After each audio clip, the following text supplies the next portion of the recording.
This video is brought to you by Garden of Eden Landscaping Services. In this video, we will be going over how to prune and care for hydrangeas and other flowering shrubs in central Ohio. There are 4 different types of hydrangea, starting with arborescens, or commonly known as smooth, Annabelle, or snowball. We then go to hydrangea macrophylla, or commonly known as mopheads. Hydrangea paniculata, best known as cone-shaped blooms, or the limelight series.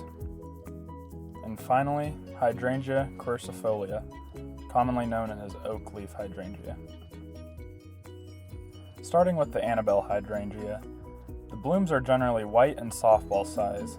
They bloom in early June and July, striking long-lasting blooms that attract many pollinators native to Ohio. We have noticed they do best in half sun and half shade coming in the middle of the day towards the afternoon. In early spring, before they break dormancy, cut all the stems approximately 15 inches from the ground. As they grow and as the ball of the flower matures, they may start to fall over. To keep them looking nice, you may want to do the following. A. Lightly wrap a piece of fishing line or green twine around the middle of the plant. Tie the ends together without a lot of tension, just enough tension to keep the foliage held together. Or B. Lightly prune the top third of the stems. These shrubs are really tough and don't need a lot of water once established. Too much water can cause them to fall over. When watering, apply a gentle shower at the base of the plant only. Avoid wetting the foliage. Moving to mopheads, the blooms are generally pink, purple, or blue and softball size. They bloom in June, July, and August, striking long-lasting blooms that attract many pollinators. Great for container flower pots. However, we have found that they are not reliable bloomers in our region. The foliage always looks lush and green. They do best in half sun and half shade coming in the mid-afternoon. If planted in full sun, be prepared to water heavily. When watering, apply a gentle shower at the base of the plant, only avoiding wetting the foliage. In early spring, before they break dormancy, trim off the spent florets only. Do not cut the stems back to the ground, even though the newer varieties bloom on old stems as well as new stems. Every few years, you may want to remove all the stems to the ground to rejuvenate the plant, but beware that they will probably not flower that season. These hydrangeas, you can alter the bloom colors by applying aluminum sulfate or elemental sulfur to the soil. To avoid damaging the plants, be sure to follow instructions on the bag. Next, we will be covering the cone-shaped blooms or the limelight series. Blooms come in many colors from white to pink to red, with all shades in between.